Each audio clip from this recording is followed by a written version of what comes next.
A partir de agora, na Rádio Justiça, Direito Direto. Ações judiciais que estão no dia a dia das pessoas. Trânsito, consumidor, conflitos, um enfoque simples. Direito Direto. Apresentação, Walter Lima. Olá, os nossos cumprimentos. Estamos iniciando a partir de agora mais uma edição do Direito Direto. Pois bem, hoje nós vamos entrar num assunto que já está presente, acima de tudo, na nossa sociedade já há vários anos. Mas tem aquela história, será que as pessoas cumprem? Ou seja, a venda de bebida alcoólica para menores. Ou então, na própria família, que permitem as pessoas abaixo dos 18 anos, adolescentes, até, por que não crianças, também ingerirem bebida alcoólica. Nós vamos então, neste assunto, conversar com um especialista no direito da criança e do adolescente. Me refiro ao Dr. Paulo Tadeu, que também é mestre em Direito, e é com ele então que nós vamos conversar a partir de agora. Né, Dr. Paulo Tadeu? Muito boa tarde, muito obrigado ao senhor pela atenção, tá bem? Boa tarde, Walter Lima. É sempre um prazer conversar com vocês e com os ouvintes da Rádio Justiça. Estou à disposição para esclarecer eventuais dúvidas e questionamentos sobre o assunto. Teremos com toda certeza outros assuntos que iremos abordar com o senhor, mas vamos começar a focar este aqui na bebida alcoólica. O que ocorre, doutor Paulo Tadeu, com aquele proprietário daquele estabelecimento ou a pessoa que está ali preposta desse estabelecimento? O que acontece com essas pessoas que vendem bebida alcoólica para menores de 18 anos? Infelizmente, essa é uma realidade e que acontece com bastante frequência no nosso país. São dois os desdobramentos que podem acontecer com essas pessoas que vendem ou fornecem, inclusive gratuitamente, bebida alcoólica a menores de idade. A primeira consequência é uma infração administrativa prevista no Estatuto da Criança e do Adolescente, que pode culminar numa multa de 3 mil a 10 mil reais, conforme o caso. Essa é a primeira consequência. A segunda consequência, uma mais gravosa, do Estatuto da Criança e Adolescente, estabelece como crime você entregar ou vender uma bebida alcoólica menor de idade, podendo culminar numa pena que vai de detenção de 2 a 4 anos, inclusive multa. Entendi. Quer dizer, não importa, claro. Agora, se essa criança estiver acompanhada por um responsável, alguma coisa nesse sentido, e mesmo assim o estabelecimento vender essa bebida alcoólica, acontece também ser alcançada, a parte do estabelecimento ser alcançada pela nossa legislação, doutor Paulo? Justamente, isso é muito comum também. Vamos dar um exemplo aqui, num restaurante onde tem menores de idade, na companhia dos pais ou de algum responsável ou maior de idade qualquer. O restaurante, nesse caso, que permite o menor de idade consumir bebida alcoólica no local, será penalizado de forma administrativa, com aquela multa que vai de 3 a 10 mil reais. O maior de idade que está entregando a bebida alcoólica, que está servindo e permitindo o menor consumir essa bebida alcoólica, ele sofrerá sanção criminal, ele pode sair dali detido por uma delegacia de polícia. Então ele é responsável e o fato de um menor de idade estar acompanhado de um maior não exime a responsabilidade do estabelecimento comercial. Ou seja, mesmo se estiver com os pais, não, eu permiti o pai ou a mãe, os pais podem ser punidos, doutor Paulo? Perfeitamente. O fato de estar com os pais inclusive autorizar o consumo de bebida alcoólica por parte do filho, não autoriza o estabelecimento a cometer essa infração administrativa e penal. O pai, de forma alguma, pode autorizar. E se assim ocorrer, ele sofrerá penalidades, que pode ser, inclusive, muito gravosa. A exemplo de, em casos mais extremos, perder a guarda, o poder familiar pode ser suspenso, e uma infração que pode acontecer também é uma penalidade de multa por descumprir os deveres inerentes ao poder familiar. Um pai que permite uma atitude tão gravosa e consente com isso, ele pode ser multado na esfera administrativa de 3 a 20 salários mínimos. O artigo 249 do ECA deixa isso de forma clara e expressa. E nós estamos na época do ano, dezembro, final de ano, onde subentende-se que as festas da cristandade são liberadas, e depois vem a festa do final de ano, ou seja, o Réveillon, a passagem de Ano Novo, e principalmente no Ano Novo sugere-se um consumo maior de bebida alcoólica por parte das pessoas adultas. E muitos até entendem, está tudo liberado, é passagem de ano, nada vai acontecer. Onde eu pergunto ao senhor, como é que é feita a fiscalização e também quem pode fiscalizar neste campo do consumo de bebida alcoólica feito por menores de 18 anos, doutor Paulo? Nós temos um ponto positivo, que são realizadas no Brasil fiscalizações diárias no intuito de combater essa venda e fornecimento de bebida alcoólica a menores de idade. São 3 os órgãos e agentes que podem realizar essa fiscalização. O primeiro deles é o Conselho Tutelar, que é um órgão municipal. Ele tem atribuição e dever funcional de fiscalizar. O segundo é o Ministério Público, por meio dos promotores de justiça. E o órgão que mais fiscaliza a questão da bebida alcoólica para menor de idade é a própria Vara da Infância e Juventude, por meio dos seus comissários da Infância e Juventude ou agentes de proteção da Infância e Juventude, conforme o Estado, que faz fiscalização diária durante os 3 turnos, no intuito de combater essa infração que é muito grave. Então, é muito fiscalizada, nós temos órgãos de proteção que atuam nessa esfera protetiva para coibir essa infração. Agora, nós temos aí, eventualmente, nas cidades, shows, e esses shows realmente recebem um volume muito grande, acima de tudo de adolescentes, uma vez que o evento é permitido para menores de 18 anos. Agora não se sabe como muitas dessas pessoas abaixo dos 18 anos terminam sendo socorridas por pessoas paramédicos ou médicos por conta do coma alcoólico. Ou seja, quando isso acontece e essa pessoa, adolescente, se faz necessário conduzida para o hospital. É obrigado os pais a comparecerem ao hospital, tomarem conhecimento da situação e evidentemente, as autoridades também tomarem conhecimento, doutor Paulo? Walter, esse é um ponto muito interessante, é uma realidade constante nos grandes eventos. Primeiramente, nós temos que ressaltar que os eventos podem receber menor de idade desacompanhado dos pais, desde que ele tenha um alvará expedido pela Vara da Infância e Juventude.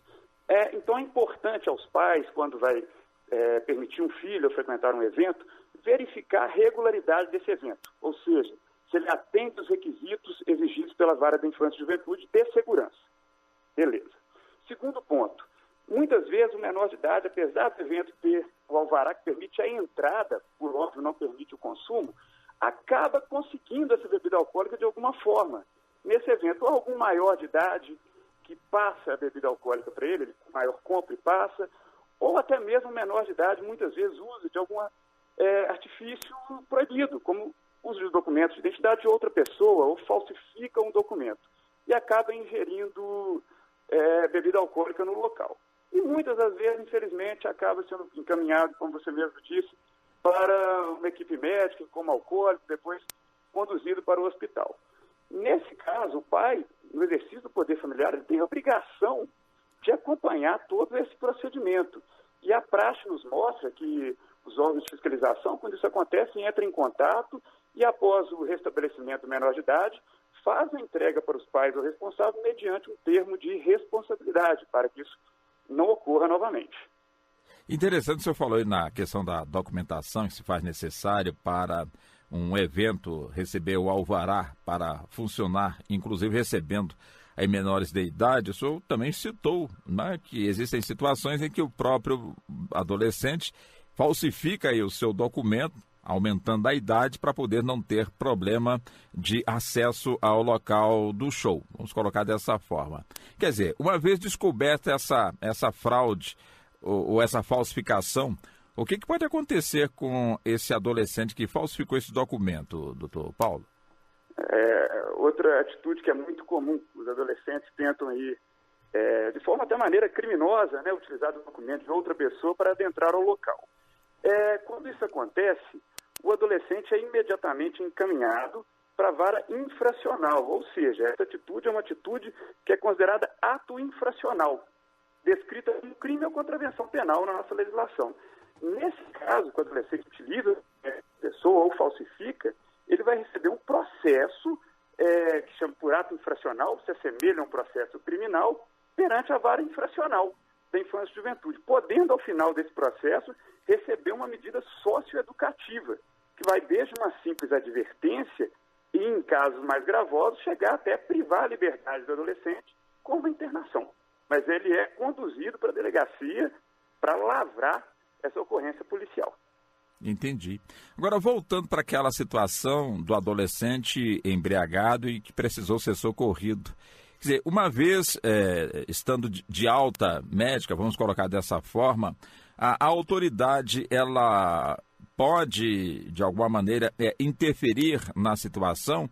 Afinal, o que pode acontecer com um menor de idade encontrado ingerindo bebida alcoólica ou aquele que depois do coma foi liberado pelo hospital? Alguma coisa acontece com esse menor, doutor Paulo? É importante ressaltar, Walter Lima, que o adolescente que foi encontrado ingerindo bebida alcoólica numa festa, num restaurante, ou em qualquer local, ele está sendo ali considerado vítima de uma situação.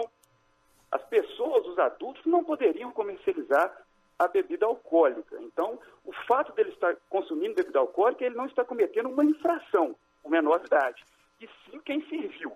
Então, ele não é punido por estar consumindo a bebida alcoólica, tá certo?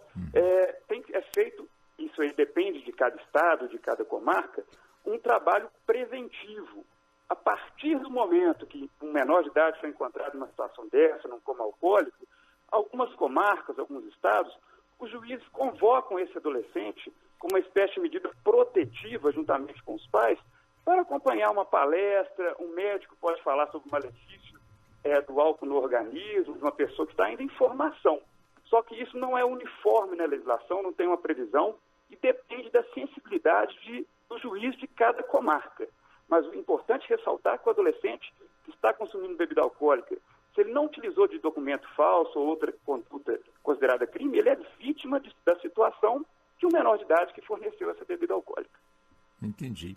Agora, a família, né? É importante de preservar aí a criança, o adolescente, para que ele não verede para este rumo da dependência química. Estamos aqui a falar da bebida alcoólica e sabemos que existem as drogas ilícitas, onde lamentavelmente temos aí milhares de jovens e por que não também adultos mergulhados nessa dependência e poucos sabem como agir. Um pai mesmo, quando descobre que o filho é dependente químico, praticamente não sabe o que fazer. Aí, enfim, busca informações não oficiais e, de repente, pode até receber uma informação que venha a prejudicar ainda mais aquele quadro. Como é que o senhor avalia essa situação, ou seja, a responsabilidade do Estado de aumentar o fornecimento de informações, acima de tudo para os pais, que atitude tomar quando deparar com o filho na dependência química, com droga ilícita, ou então com a bebida alcoólica? O senhor vê o Estado preocupado com este ponto, doutor Paulo? Esse é um ponto também muito sensível. A bebida alcoólica, apesar de ser uma droga lícita, né, é um caso de saúde pública. Então, o Estado certamente tem responsabilidade. E é muito comum, infelizmente, os pais chegarem, ao descobrir que o filho está utilizando uma droga lícita ou ilícita, nos procurar sem saber o que fazer, a quem procurar. A primeira coisa, nós temos alguns órgãos preparados para isso. O Ministério Público é o primeiro órgão, juntamente com o Conselho Tutelar, que esse pai deve procurar para pedir socorro. O Ministério Público e o Conselho Tutelar podem fazer encaminhamentos a órgãos municipais e estaduais de saúde para prevenir, ou de algumas formas também, combater esse uso dessa droga pelos menores de idade. Mas, indo diretamente à sua pergunta, se o Estado está preparado. O Brasil é um país muito grande, então a realidade de cada estado é muito distinta de um para o outro. Em Minas Gerais, nós temos alguns projetos do governo que têm funcionado muito bem. Nós tínhamos o Caput, que era o primeiro projeto que foi implementado, que deu um resultado muito bom, e agora nós temos um novo projeto que chama Desembola, que é justamente para prevenir o uso de drogas por menores de idade, e também aquele menor que já está envolvido, ele é encaminhado para esse projeto para conscientizar e tentar afastar desse mal que é muito grande, em especial para uma pessoa que ainda está em formação, mas está ainda muito tímido no Brasil. É preciso o Estado tomar medidas mais efetivas nesse sentido. Agora é interessante, não é, doutor Paulo, entrando nesse assunto aí da dependência química, muitos pais que, quando descobrem o filho ali, estudante, adolescente, encontra ali um pouquinho, uma porção de maconha, cocaína, ou seja, uma droga ilícita, tem pai que fica desesperado, tem pai que espanca o filho, tem pai que expulsa o filho, tem pai que, inclusive, liga para a polícia para saber como agir, o que fazer, ou então denuncia. Praticamente a gente percebe ali o desespero dessa família por não ter sido preparado ou por não ter procurado também se preparar a respeito de uma situação caso pudesse ter que enfrentá-la. Não seria o caso também da polícia, que é vista como repressora, ter também ali uma área onde o pai liga desesperado e ter ali um setor que possa, de alguma maneira, orientar bem a este pai de como procurar ajudar o filho nessa situação? É uma excelente sugestão que realmente deveria ser implementada. Em relação à polícia, é muito comum, eu faço várias audiências na Vara Infracional da Infância e Juventude, os pais descobrirem que os filhos estão utilizando substância entorpecente, uma cocaína, uma maconha, somente no momento da apreensão pela polícia do filho. Então eles chegam totalmente pegos de surpresa numa audiência, onde o filho está ali sendo acusado de um ato infracional, ou seja, de um crime. Então, muitas vezes, os pais não sabem o que está acontecendo, por diversos motivos, falta de diálogo com o próprio filho, então só descobre no momento que a polícia apreende o filho. Já está no momento da repressão. Se a polícia tivesse, ou o Estado tivesse um órgão mais efetivo para trabalhar na prevenção, seria muito melhor. Mas, como eu disse para você, ressalta, a maioria dos pais descobrem apenas no momento que o filho foi apreendido, ou seja, já está ali como um acusado de um crime, de um uso de entorpecente, por exemplo. Então, é primordial e necessário que tenham esses trabalhos de prevenção ao uso da droga, e não apenas de repressão. Agora é importante também deixar muito claro aí para o nosso ouvinte, aproveitando que o senhor é especialista no campo do direito da criança e também do adolescente, é importante desmistificar que para o menor pode tudo, que ele vai estar sendo absolvido, liberado, nada irá, portanto, lhe acontecer. Só que o ECA, ele não foi confeccionado, discutido, aprovado, sancionado para isso. Ele tem também ali uma parte onde, de alguma forma, ele procura, sempre no sentido da reeducação, mas também tem ali uma parte que repreende aí este menor ou este adolescente que cometeu algum ato infracional, não é, doutor Paulo? Perfeito. Essa é uma visão equivocada que algumas pessoas pensam. O menor de idade pode fazer qualquer coisa que nada acontece. Isso é uma grande mentira. O Estatuto da Criança e Adolescente responsabiliza a pessoa, o menor de idade, a partir de 12 anos. Até 12 anos é considerado criança e a partir de 12 é considerado adolescente. O adolescente pode sim ser responsabilizado na esfera infracional. Se o adolescente, uma pessoa a partir de 12 anos, cometer qualquer atitude que é descrita como crime, ou contravenção penal, um furto, um homicídio, um tráfico de drogas, dentre os diversos crimes aí previstos, ele certamente será responsabilizado. Muda. Se fosse um adulto, seria uma pena. O menor de idade ele é responsabilizado com uma medida socioeducativa. Como eu disse anteriormente, vai de uma simples advertência que tem um efeito prático muito interessante, o juiz vai adverti-lo das suas condutas, pode passar por uma prestação de serviço à comunidade, que é o menor fazer um bem para a sociedade para reparar o mal que fez. Pode ter uma liberdade assistida, onde ele continua ainda livre junto com a sua família, mas ele tem que prestar contas das suas atitudes a um orientador municipal. Pode, em casos mais gravosos, ficar num regime de semi-liberdade, que é uma medida socioeducativa, e em caso que o ato infracional eventualmente for cometido com violência ou grave ameaça à pessoa, esse adolescente será segregado, será afastado da sociedade com uma medida que chama de internação, onde ele fica num local próprio para cumprimento dessa medida, afastado da sua família. Ele fica realmente preso. Agora, doutor Paulo, quer dizer, é comum, lamentavelmente, de vermos, principalmente nos centros das grandes cidades, das capitais, legião de meninos e meninas ali praticamente morando na rua durante o dia, durante a noite se encolhe ali embaixo de papelões, pedaços de pano e alguma coisa assim nesse sentido. A minha pergunta é a seguinte: os pais, normalmente a sociedade faz essa questão, essa pergunta, onde é que estão os pais desses meninos que não buscam, ou que às vezes tentaram buscar, mas não conseguiram, mas afinal, os pais de alguma forma, com essas crianças nessa situação, crianças, adolescentes, vivendo na rua, os pais têm algum tipo de responsabilidade quando chega essa informação ao Conselho Tutelar ou à autoridade competente? Ou seja, o que é reservado aos pais em termos de legislação quando os filhos, ao invés de estarem estudando em casa, na realidade não estão estudando e estão na rua? Vamos lá, são 2 pontos. Primeiro, a questão de criança e adolescente de rua, né, que não tem uma instituição familiar devidamente formada. Esse é um caso muito triste e é uma realidade também no nosso país. Crianças que realmente não têm uma família e moram nas ruas.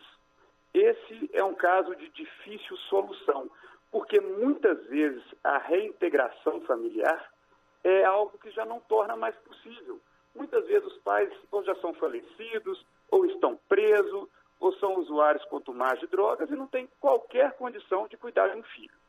Esse caso, a melhor medida a ser feita, que o Estatuto prevê, é o quê? A primeira coisa é retirar o menor da rua e colocar numa espécie de abrigo, que nós chamamos de acolhimento institucional. Nesse abrigo, tenta-se o quê? Fazer a reintegração familiar. Constatado pela impossibilidade, nós temos que utilizar uma medida protetiva, ou seja, encaminhar esse menor de idade para uma família substituta. E, dependendo da idade do menor de idade, do perfil, ele pode ser, inclusive, ser adotado para uma nova família acolher esse menor, para tirar das ruas. Esse é o primeiro ponto, quando o menor não tem qualquer estrutura familiar. Existe aquele caso que o menor de idade tem família, uma família estruturada, mas que, às vezes, não dá a educação devida, solta os filhos, entre aspas, nas ruas, não fiscalizam as atribuições desses filhos e simplesmente fecham os olhos para o que está acontecendo. Nesse caso, os pais têm que ser chamados junto ao Conselho Tutelar e Vara da Infância e Juventude. Inclusive, eles podem ser aplicadas medidas a esses pais, um acompanhamento temporário, algum apoio estatal e, às vezes, inclusão desse núcleo familiar num acompanhamento temporário por profissionais, técnicos, psicólogos e assistentes sociais. Então, são 2 situações distintas. A do menor de rua, que não tem família, ele deve ser abrigado e retirado das ruas. Esse menor de idade que está simplesmente não está sendo cuidado adequadamente pelos pais, tem que ser chamado pelos órgãos de proteção para aplicar as medidas pertinentes.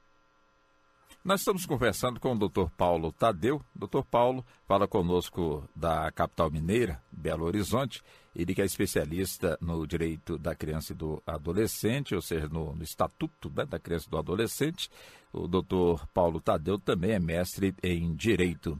Bom, prosseguindo aqui ainda com foco o adolescente, o menor de idade. E como eu disse, né, nessa época do ano, sugere muita festa, passagem de ano, Natal, mas também sugere muita viagem, muito passeio, férias. Pergunto eu ao senhor, uma criança pode viajar sozinha, doutor Paulo? Isso é interessante, principalmente nessa época do ano. O Estatuto da Criança e Adolescente preceitua diversas regras sobre a viagem do menor de idade. Nós temos que diferenciar uma viagem que é nacional, dentro do Brasil, e uma viagem internacional. Na viagem nacional, a criança tem várias regras para poder viajar para fora da comarca de onde ela reside. Primeiramente, eu vou fazer uma observação. A regra de restrição de viagem nacional dentro do Brasil, a restrição é apenas para criança. Ou seja, se tratarmos de um adolescente, a pessoa com 12 ou 12 anos de idade ou mais, ela pode viajar no território nacional portando apenas o documento de identidade, não precisa de uma autorização específica. Então, 12 anos viajam no Brasil apenas com documentos de identidade. Tratando da criança, a regra é o quê? Que ela só pode viajar para fora da comarca de onde reside, acompanhada pelo menos de um dos pais ou responsável, seja o guardião, tutor. Então, só viaja na companhia de um dos pais ou responsável, ou são com ordem judicial. Então, criança, a regra é bem rígida. Bom, eu peço aqui ao Dr. Paulo Tadeu, licença, já que nós vamos para o intervalo, mas daqui a pouco a gente volta para darmos sequência ao programa. Até já. Você está ouvindo Direito Direto.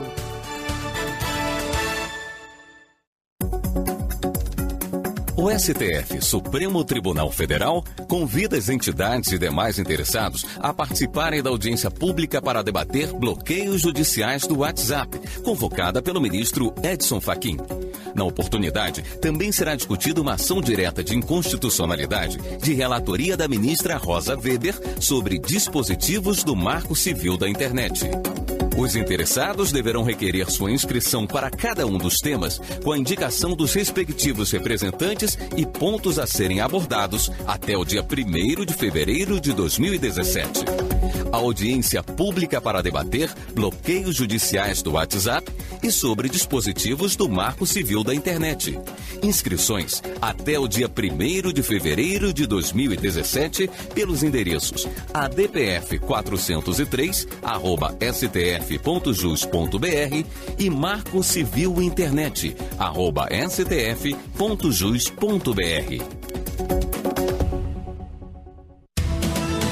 Voltamos a apresentar Direito Direto.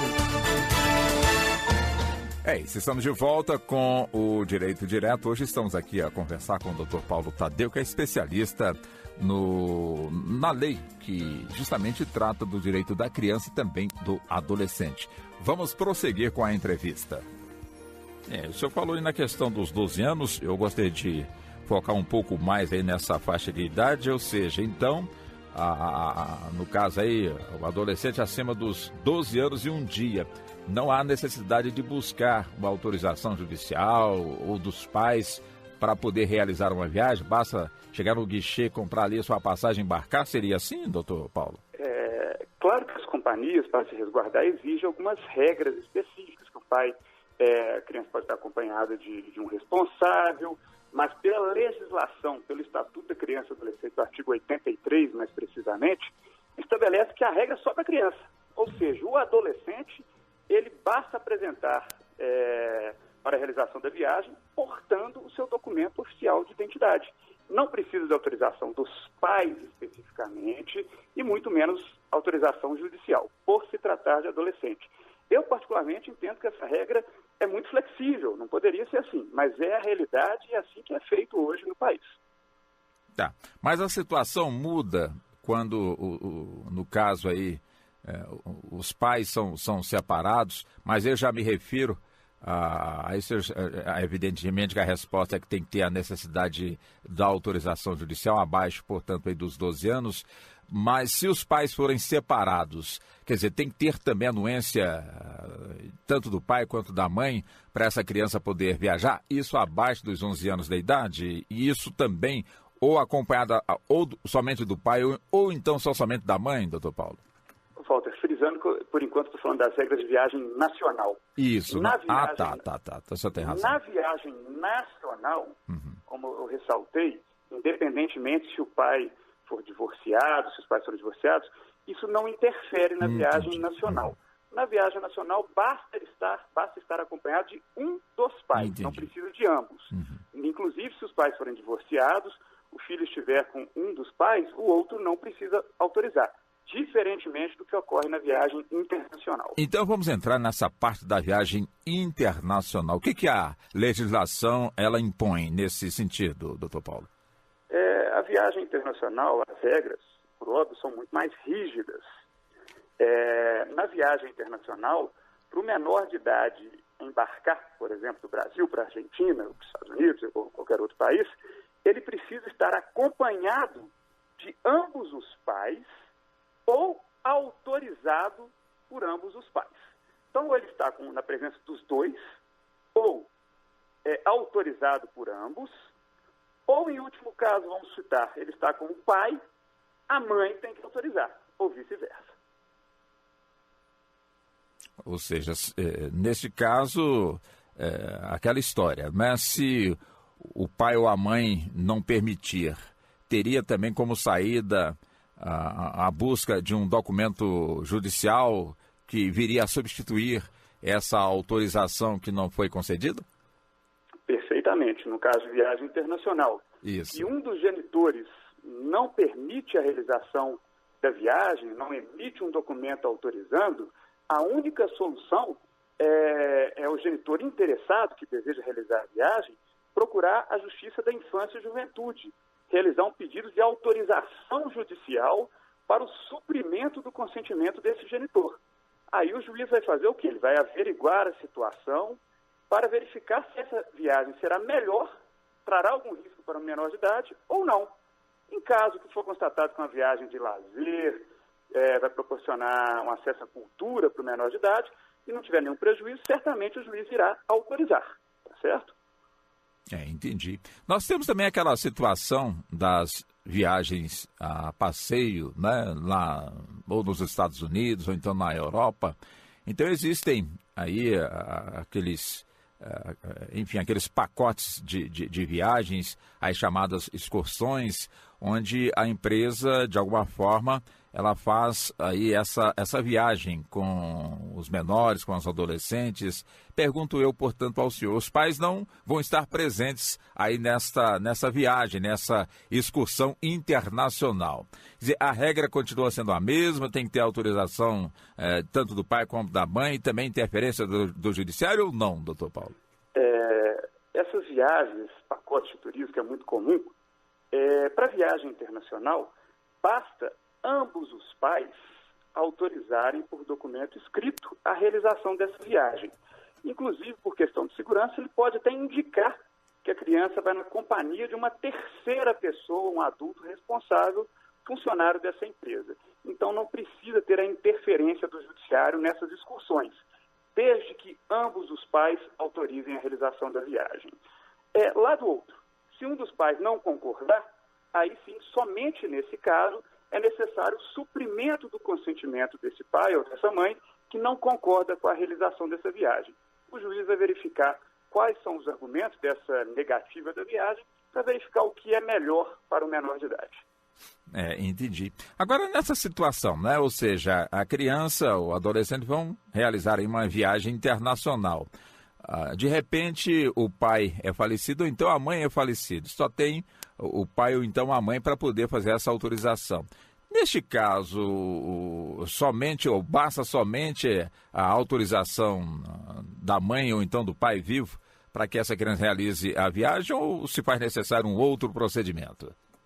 Excelente pergunta, Walter. Nesse caso de um dos pais for falecido, basta o pai sobrevivente, o que está vivo, autorizar a viagem e comprovar, por meio da certidão de óbito original ou autenticada, que o outro genitor é falecido. Então, junta na declaração, na autorização, o documento comprobatório do óbito. Nesse caso, também não precisa procurar o Poder Judiciário, basta tomar essa providência de autorizar a viagem, comprovando a situação de óbito do outro genitor. Entendi. Agora, quem tem a responsabilidade de realizar essa viagem, de conduzir essa viagem e está lá, ela, portanto, devidamente autorizada, né, para ter na sua companhia e também na sua responsabilidade essa criança ou esse adolescente. Quais são as suas obrigações, doutor Paulo? O responsável, quem recebe essa autorização de realizar a viagem, ele se torna o vigilante do menor de idade. Ou seja, ele está fazendo ali, entre aspas, às vezes dos pais ou do responsável. Ele vai ter que agir ali como se pai fosse. Ou seja, vai ter que exercer todos os papéis, todas as tarefas protetivas referentes a esse menor de idade, estando como se estivesse, aliás, no lugar do responsável pelo menor de idade. E descumprindo essas obrigações, sendo omisso, certamente irá responder na legislação, civilmente e criminalmente, por eventual excesso. Então, ele se torna ali o responsável imediato pelo menor de idade, como se pai fosse. Uhum. Quer dizer, a empresa, por sua vez, que tem deste seu funcionário essa autorização para fazer essa condução. A pessoa que é preposta, portanto, da empresa que vendeu o pacote e que vai ter na sua responsabilidade essa viagem internacional. Ela, no caso, ela se isenta caso algo aconteça por falha do guardião? Ela seria solidária nessa responsabilidade ou tudo isso seria competência do guardião ou da guardiã, doutor Paulo? Não, a responsabilidade é primária da empresa que realiza o transporte. Inclusive, o que acontecer durante a realização dessa viagem, essa empresa responde objetivamente. Então, tem o preposto que é responsável, né? Ele é o imediato responsável, vigilante pelo menor de idade, e a empresa responde juntamente com o seu preposto, como muito bem foi falado, solidariamente, por o que acontecer com o menor de idade. Então, ela responde, sem sombra de dúvida também, por eventual dano ou situações que aconteçam com o menor de idade. Uhum. Deixa eu abordar com o senhor também, me permita, doutor Paulo. Quer dizer, nós estamos mais focando aqui esse último mês do ano, que é aquele mês onde a confraternização é maior, onde também a emoção é mais calorosa por conta da passagem de ano, terminando um ano, começando outro, ou seja, há um relaxamento, no bom sentido, das pessoas que procuram, nesse período, se divertirem, se confraternizarem, enfim. Mas tem também um item que é importante a gente abordar com o senhor, e queremos justamente pedir licença ao senhor para entrar neste assunto, que é o menor ou adolescente ao volante de um veículo. Porque normalmente a família está, só aqui na porta mesmo de casa, na rua aqui, não vai longe não. Enfim, deixa o menor ali dirigir. Não, está aprendendo para ficar mais fácil para tirar a carteira. Nesse campo, doutor, o senhor tem deparado no trabalho que o senhor desenvolve junto, portanto, aí, a esta área, deparado com situações idênticas que um simples passeio, que uma permissão inocente terminou numa tragédia e, nesse sentido, essa tragédia precisa ser respondida para a sociedade? Perfeito. Isso acontece muito, é muito frequente. São dois tipos de responsabilidade que ocorrem nessa situação. O menor de idade, por óbvio, em razão até da idade, ele não é habilitado para conduzir veículo automotor. O Código de Trânsito estabelece como crime você dirigir sem carteira, gerando perigo de dano. Então, não é o simples fato de estar sem habilitação, mas gerar perigo de dano. Como a pessoa não é habilitada, é um menor de idade, provavelmente vai gerar um perigo de dano ao conduzir esse veículo automotor. Então, o que acontece? É muito frequente a Polícia Militar aborda esse menor de idade, ou em contramão, ou envolvido em algum acidente automobilístico. O que ele faz? Ele vai ser conduzido para responder por esse crime de trânsito. Dirigir sem carteira, sem habilitação, gerando perigo de dano. Então, o adolescente responde por ato infracional, podendo sofrer aquelas medidas, vão desde uma advertência a uma internação, conforme o caso. E uma responsabilidade secundária é para os pais ou para a pessoa que permitiu que esse adolescente conduzisse o veículo. Então, são dois crimes. Um, a pessoa inabilitada gerando perigo de dano, e o outro crime é o quê? Você emprestar, você ceder o veículo automotor a uma pessoa que é inabilitada. Então, pode responder o menor de idade por um crime e o adulto responsável pelo veículo automotor por outro crime, já na esfera criminal. É fácil de um pai convencer, diante de uma audiência perante o magistrado e também o Ministério Público, é fácil o pai convencer as autoridades de que estava dormindo e o filho ou a filha, adolescente, pegou a chave do carro sem a sua autorização? É fácil esse convencimento, doutor Paulo? Eu não atuo muito direto na área criminal, mas certamente isso é o que acontece, né? Um pai, a pessoa vai falar, não, entreguei porque eu quis o veículo automotor para o menor de idade conduzir. Eles vão alegar que estavam dormindo, não viram, achavam que estava em cima da mesa, dentre outros. Mas isso é objeto de profunda apuração lá no processo criminal. Então, isso depende o quê? Da matéria probatória. Se realmente restar comprovado que ele não tinha conhecimento, ele será absolvido. Mas se verificar se ele é permissivo, que isso já aconteceu outras vezes, e demais elementos de prova, certamente ele vai sofrer uma consequência, o adulto, aí na esfera criminal. Entendi. Já caminhando para o encerramento, doutor Paulo, é importante que as famílias, de alguma forma, procurem conhecer, claro que não são pessoas especializadas no campo jurídico, mas é importante que elas, pelo menos, conheçam um pouco, ou pelo menos tenham a curiosidade de conhecer essas pessoas, o nosso Estatuto da Criança e do Adolescente. Isso é fundamental, é uma legislação muito avançada que muitas vezes as pessoas interpretam ou pensam de forma distorcida dessa legislação. O Estatuto é muito avançado no sentido de preceituar diversos direitos que antes eram inexistentes em legislação anterior. Mas, sobretudo, além de direitos, estabelece diversas obrigações aos menores de idade, que inclusive pode receber um processo infracional que se assemelha a um processo criminal. Então, a divulgação do Estatuto da Criança e do Adolescente, eu defendo inclusive no ensino médio para os próprios adolescentes, é de fundamental importância. Geralmente, as varas de infância e juventude de cada comarca, se o pai se dirigir até lá, vai encontrar uma cartilha explicando as principais previsões do Estatuto da Criança e do Adolescente, tanto no que diz respeito aos deveres e aos direitos dos menores de idade. Mas, sem sombra de dúvida, é um ramo especial do direito que deve ser realmente bastante difundido. E isso eu parabenizo a Rádio Justiça sempre por essa oportunidade que é dada aí na emissora. Porque é aquela história, né, doutor Paulo? É comum a gente ouvir expressões desse tipo. Não posso mais educar meu filho, que se eu repreendê-lo, não precisa nem bater. Basta apenas uma palavra mais ríspida que eu posso ser denunciado e posso ser, inclusive, punido pela justiça. Quer dizer, é uma interpretação equivocada, não parece, doutor Paulo? Com certeza. O pai, ele está no exercício do poder familiar. Eu falo poder familiar, é um poder-dever bastante amplo de complexo de direitos e deveres de pais com filhos. Então, o pai é o responsável e a mãe é o responsável primário por educar e fazer as diretrizes desse filho no âmbito familiar. Então, ele tem, sim, o dever de falar não, quando necessário, de punir o filho de forma adequada, proibir frequentar determinados locais. Isso é direito do exercício do poder familiar. Isso é a esfera privada, que todo pai e mãe tem o direito de exercer.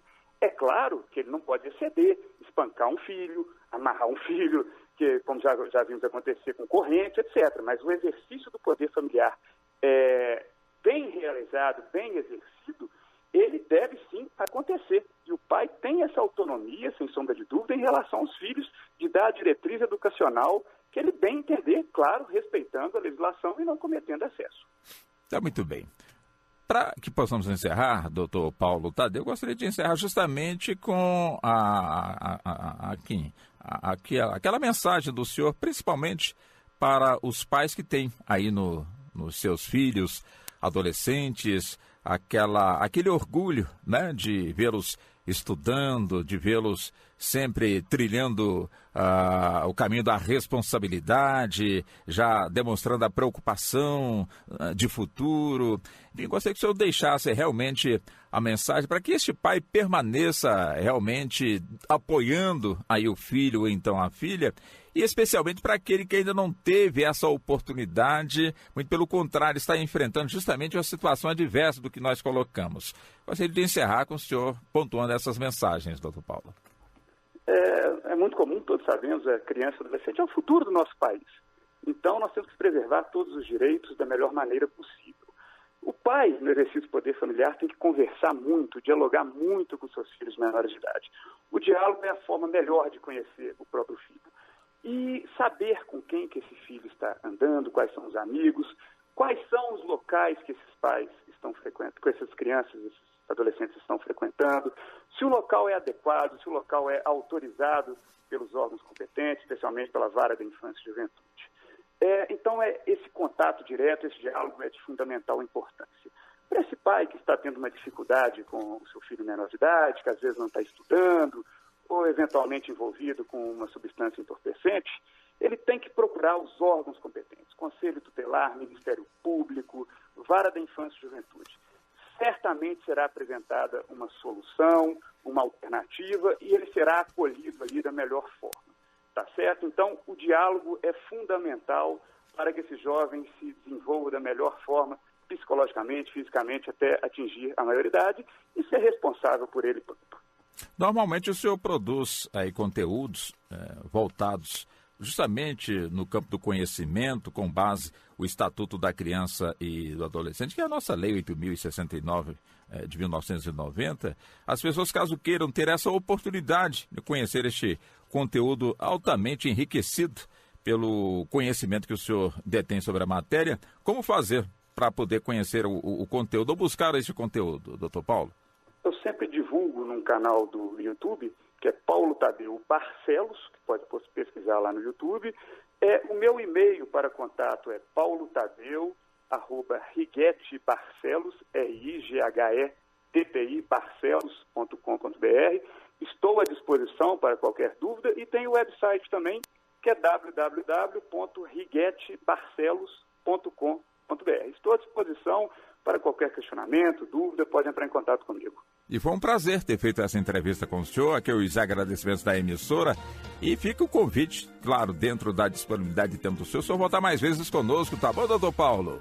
Walter Lima, estou sempre à disposição, é um prazer muito grande conversar com a Rádio Justiça e com seus ouvintes, tá certo? Eu agradeço a oportunidade que me foi dada. Boa tarde para o senhor, até uma próxima e um feliz ano novo para o senhor, para a família, também um feliz Natal, tá bom, doutor Paulo? Muito obrigado, desejo mesmo para vocês e todos da Rádio Justiça. Obrigado ao senhor, boa tarde. Boa tarde.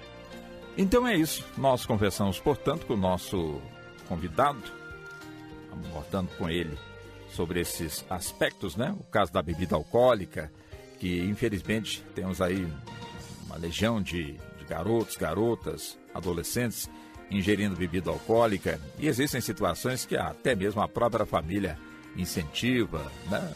Como aquela situação do pai, não, meu filho tem que ser homem, tem que começar a beber desde cedo. Infelizmente ainda isso acontece. E justamente para poder levar a informação precisa aí para essas pessoas e, por que não, também para o nosso ouvinte, nós buscamos então a participação de um especialista aí na matéria do Código, ou seja, do Estatuto da Criança e do Adolescente. Estamos aqui a nos referir ao nosso entrevistado de agora, o doutor Paulo Tadeu, com quem nós abordamos esse aspecto, como também aproveitamos para conversar com ele sobre o fato de um menor viajar desacompanhado dos pais ou então de algum outro parente. Então, nos trouxe também qual é o caminho que deve ser seguido para que uma criança, de fato, possa viajar sozinha, tanto a nível nacional como também a nível internacional. E aproveitamos também para falar sobre o menor ou então adolescente ao volante de um veículo. E você que nos acompanhou, caso ficou algum tipo de dúvida, um questionamento que surgiu e você quer uma resposta, mande para nós a sua mensagem neste endereço www.radiojustiça.jus.br, ou se preferir também encaminhe para nós a sua mensagem neste endereço. Aliás, mande para nós a sua mensagem neste telefone 61-3217-3974. É isso, e assim nós chegamos ao final da edição do Direito Direto, que teve a minha apresentação, Walter Lima. A produção de Ana Cláudia Possati, trabalhos técnicos do Flávio Faria, Júlio César da Glória, Luiz Alves e também do Carlos Henrique. A coordenação de jornalismo é de Arthur Filho. Boa tarde. Você ouviu Direito Direto. Um programa com enfoque simples nas ações judiciais do dia a dia. Rádio Justiça, 104,7 FM. Sintonize seus direitos.